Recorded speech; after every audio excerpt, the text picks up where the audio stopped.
पंतप्रधान ग्राम सडक योजनेअंतर्गत सटाणा पिसोळवाडी ते धुळे जिल्ह्यातील हद्दीपर्यंत करण्यात आलेल्या डांबरी रस्त्याचं काम अत्यंत निकृष्ट दर्जाचं करण्यात आलंय।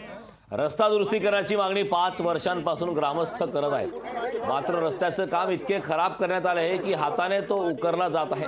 त्यामुळे रस्त्याच्या कामाची चौकशी करण्यात यावी अशी मागणी स्थानिक नागरिकांनी केली आहे।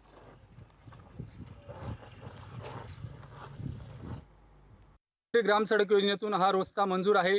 धुळे जिल्हा हद्द ते पारनेर निताने या रस्त्याचं काम एकदम निकृष्ट दर्जाचं। गेल्या 5 वर्षापासून या रस्त्यामुळे इथे अनेक अपघातही झाले, 2-3 जणांचा जीव गेला, काहींना दवाखान्याचा खर्चही लागलेला आहे। मात्र आता जे काम होतं खूप निकृष्ट दर्जाचं आहे।